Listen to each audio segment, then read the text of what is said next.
Hi, I'm Chris Teutsch, Forage Extension Specialist at the University of Kentucky's Research and Education Center, located in Princeton, Kentucky. And it's a pleasure to be with you. I'm going to talk about 10 tips to help livestock producers weather high fertilizer prices that we're currently experiencing. I'd like to draw attention to my co-author, Dr. John Grove. He's our resident soil scientist here at the research station, and he helped me put together this presentation. Don't need to say a lot about this chart other than fertilizer prices have more than doubled in the last 12 months. These are close to some of the historically highest prices that we've ever seen, and we're not sure exactly when they're going to moderate. Currently, a pound of nitrogen as urea is costing about 89 cents. A pound of P2O5 as diammonium phosphate is costing around 54 cents, and that's after the diammonium phosphate has been corrected for nitrogen value.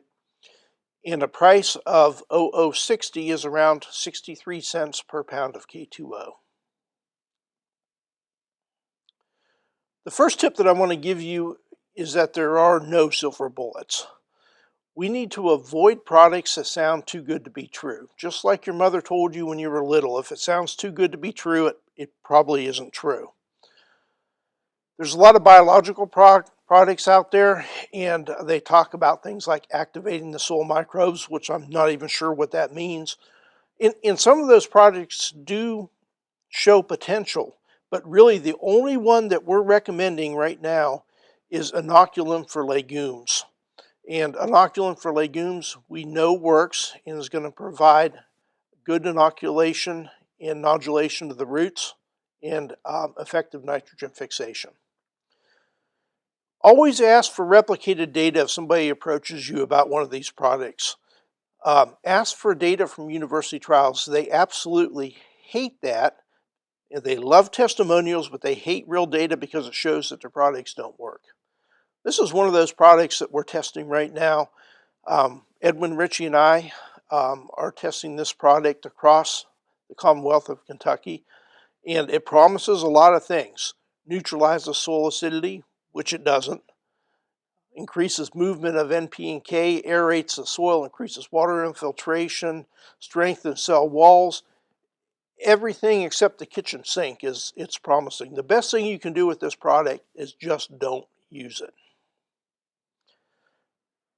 Now, one of the competitive advantages that we have in cow-calf systems is nutrient cycling. And if we have a well-managed cow-calf system, we're going to have a very strong nutrient cycle develop over time. In this nutrient cycle, we have nutrients come into the system in the form of fertilizer, manure, legumes, which fix nitrogen from the air into a plant available form, and then anything that we feed, hay, mineral supplements, any co-products or supplemental products that we feed are all going to bring nutrients into the system, and they get cycled around. What goes in one end of the animal, about 80 to 90% of that nutrient comes out the other end of the animal in the form of dung and urine. And from this system, really the only export that we have in a cow-calf system would be the calf, and then some cull cows when we cull and replace animals in our herd. If we look at nutrient removal, it's very low in a well-managed cow-calf system. So we have about 10 pounds of nitrogen being removed per cow-calf pair. We have about 7 pounds of P2O5 and about a pound of potash. If we put this on a per acre basis, it's going to be somewhere around half of those numbers. So 5 pounds of nitrogen per acre, about 3.5 pounds of P2O5, and less than a pound of K2O per acre. This is one of the competitive advantages that we have in a cow-calf system. We have very low nutrient removal. So the second tip that I have for you today is soil sample your pastures and hay fields. And soil testing is going to quantify soil pH or soil acidity. It's going to quantify phosphorus and potassium, but not nitrogen. Nitrogen is highly mobile in the soil, and we make those recommendations based on past research data. It's going to provide a baseline so that we can manage soil fertility. Otherwise, we're just kind of guessing what to put onto those pastures, and that's not an ideal situation. And soil testing is even more important when fertilizer prices are very high, because it allows us to really fine-tune and target applications to exactly what we need. And if we don't need any phosphorus, we don't put any phosphorus on. If we don't need any potash, we don't put any potash on. But it allows us to develop strategies that fine-tune our applications. So just a few soil sampling tips. The accuracy of the soil test result is going to depend on getting a representative sample of the pasture. We want samples to represent less than 20 acres. We want about 15 to 20 cores taken in a zigzag pattern, as you can see from this photograph here, in a pasture. We always want to use a soil probe, and we want our sampling depth to be 4 inches deep. And it's funny, when I go to an extension meeting, I say, well, how deep should we be sampling our pastures? I'll get answers from 2 to 18 inches. We want to be right at 4 inches. Our soil test recommendations are calibrated to that 4-inch sampling depth. We want to avoid areas where animals congregate at, and that's one of the big differences between, say, a row crop field and a pasture, is that animals tend to concentrate nutrients where they congregate at. So around water sources, around feeding areas, around shade sources are all areas where they congregate, and they tend to concentrate nutrients there. And if we include those areas in our soil sample, we'll elevate the results of our soil sample falsely.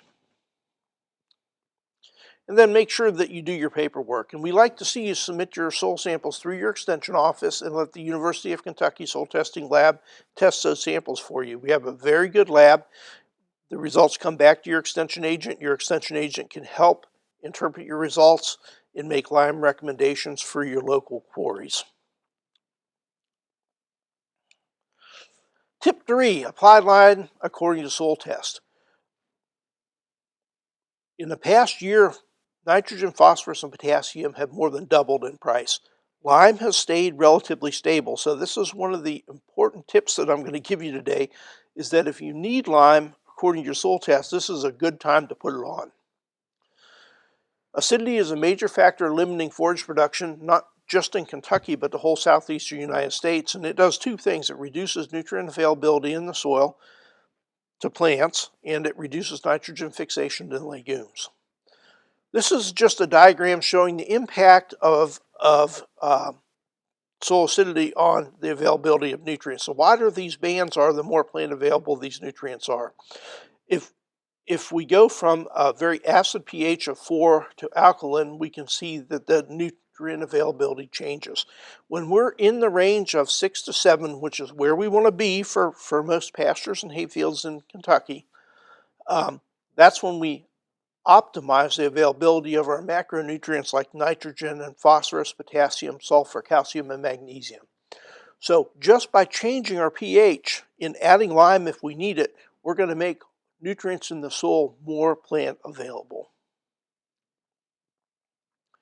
So liming neutralizes soil acidity, and it also supplies some calcium and magnesium.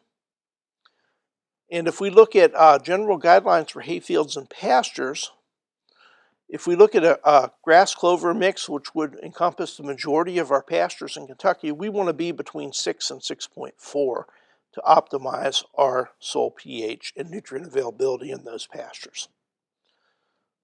Tip 4, don't apply phosphorus or potassium if you're in the medium soil test range or higher. So if we take a look at the yield response curve, and that's relative yield on your y-axis, and then on the graph on the left we have soil test phosphorus, and we have one for potassium on the right.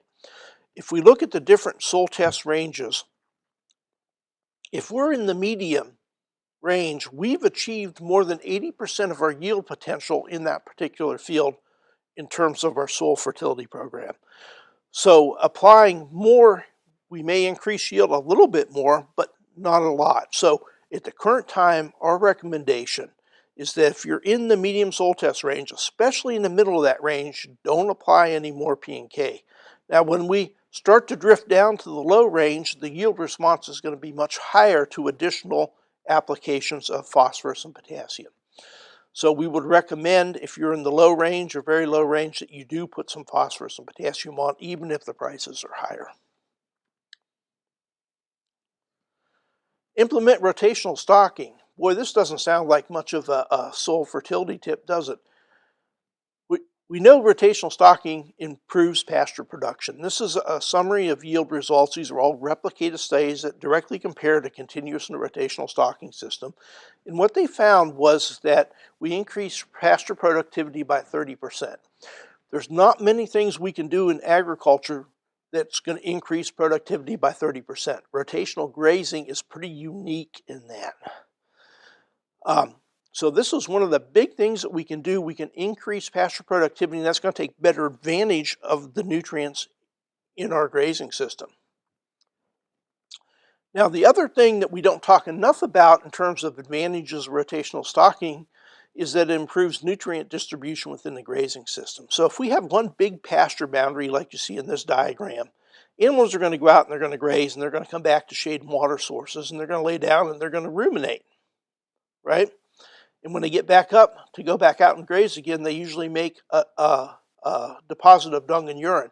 And over time, we transfer nutrients from here and concentrate them around these shade and water sources. When we implement rotational grazing, what we do is we provide water in each paddock, or access to water in each paddock, and then we put the animals in here and we let them graze. And because they're in this paddock, they have to deposit those nutrients that they just grazed back into this paddock, and so on and so forth as we rotate through this system. This is going to give us a much more uniform distribution of nutrients in the grazing system, and this is one of the advantages of rotational stocking that we don't talk enough about. Tip number 6, we want to capitalize on nutrients in hay.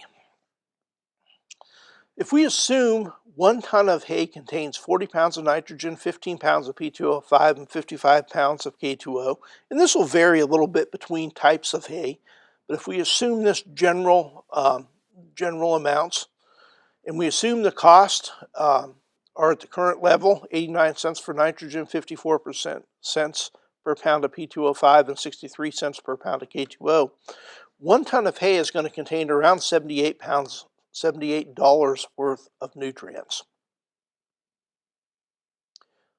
If you go to Facebook Marketplace and Google hay for sale, you're going to see hay advertised for $25 a bale. If it takes 3 bales to make a ton of hay, which it could if they're smaller bales, they're selling that hay for less than the value of the fertilizer that's in it. That's bad for them. That's an opportunity for you. Now, you have to be careful when you buy hay. You know, you want a decent quality hay, and you want to be weed free. So you have to be a little bit cautious. But when you buy hay, you're getting the feeding value of that hay for the animal, so that nutrition for the animal, plus you're getting a coupon for the nutrients that are in that hay. Now, to get the most value out of those nutrients, we have to feed that hay correctly. And how we feed that hay is going to impact how valuable those nutrients are to us. So we want to feed hay on our porous pastures first, so that's where soil testing comes in. It's going to identify those pastures that need extra help. And then we need to move our feeding points around. It does very little good if we take our hay and we feed it in one corner of the pasture by the gate. We concentrate all those nutrients there. We would never come in with a fertilizer buggy and spread all of our fertilizer in that corner of the pasture. So why do we feed our hay like that? We want to move those feeding points around. It doesn't matter if you unroll the hay or you move rings or use bale wagons or you use bale grazing, but somehow we've got to distribute those feeding points around the pasture. And that's going to give us much better nutrient distribution within that pasture and increase the value of those nutrients. So tip number 7, incorporate legumes into grazing systems. This is not new by any stretch of the imagination, but it's even more important as nitrogen prices become higher. And legumes, of course, form a symbiotic relationship with rhizobium bacteria. The rhizobium bacteria form nodules on the roots of the legume plant, and then they fix nitrogen from the air, which is 78% nitrogen, into a plant available form, and it shares that nitrogen with the legume plant. Legumes increase yield and quality and also in performance. They can improve summer growth if you have a deep taproot legume like Sericea lespedeza or alfalfa. And important for us is they dilute the toxic effect of the endophyte and tall fescue. And it's more than just dilution. Research coming out of our USDA Food Animal Production Unit in Lexington has shown that there's compounds in red clover called isoflavones that actually reverse the negative effect of the endophyte in the animal. So tip 8 is we've got to get those legumes into the pasture, and the best way to do that is to frost seed. And frost seeding is simply broadcasting that seed in the soil surface in late winter or early spring and allowing the freezing and the thawing cycles to cause cracks to form in that soil surface that incorporates that seed into the soil surface. This can be very effective with red and white clover, less effective with grasses and alfalfa. A good general mix of 6 to 8 pounds of red clover and 1 to 2 pounds of ladino clover. And if you have poor fertility in the pasture, you may add a little bit of annual lespedeza to it, somewhere in that range of 10 to 15 pounds per acre. So a bonus tip for frost seeding is to use a small portable GPS unit when you're frost seeding. We just did a study at the research station that compared frost seeding with or without this little portable GPS unit. And what we found was when we didn't use it, we had a 35% overlap.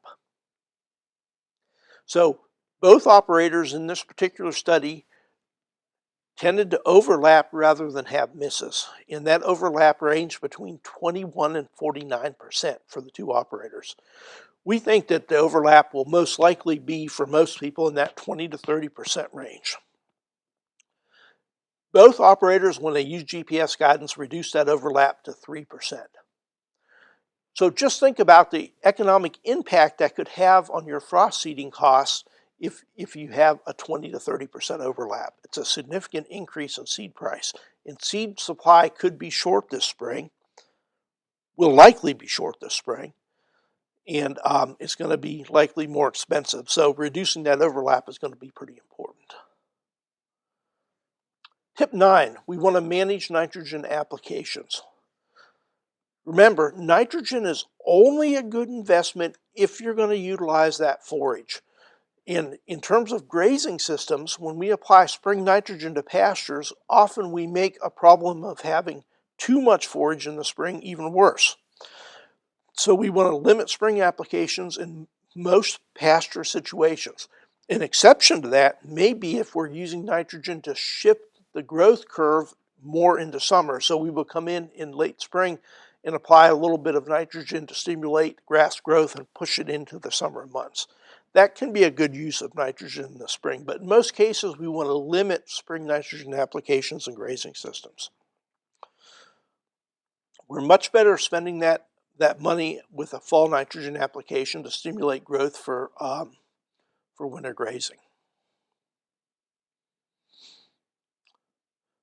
Now, nitrogen applications usually come within a range for pastures and hayfields. And at this time, we're asking people to consider applying at the lower end of the range because of the high nitrogen prices. We want to make sure that we time application to plant growth. So if we're in a hay situation, we're trying to stimulate Bermuda grass growth, we don't want to put nitrogen on in March because Bermuda grass is dormant. We want to put it on as that Bermuda grass is really starting to grow, and that's going to be in late May or early June. Likewise, if we want to stimulate cool season grass growth in a hayfield situation, we want to get it on early as soon as that tall fescue starts to green up. Now, the last thing to remember about nitrogen applications and grazing systems is that pastures can develop very strong nitrogen cycles over time. So if we have a well-managed pasture that we're rotational stocking, we're overseeding with clover, we're getting good dung and urine distribution within that grazing system, we've got good grazing management, we're going to develop a pretty strong nitrogen cycle over time. And those pastures are going to tend to be less responsive to additional nitrogen fertilizer than pastures that are not well managed. Tip 10, we want to monitor hayfields closely. Remember, hay removes a tremendous amount of nutrients. If we look at orchard grass as an example, every ton of orchard grass removes about 30 to 35 pounds of nitrogen, about 15 pounds of phosphorus, and about 50 or 55 pounds of K2O per ton. So if we have 3 tons of production, you can see all of a sudden we're removing over about 110 pounds of nitrogen, we're removing about 45 pounds of P2O5, and we're removing about 165 pounds of K2O.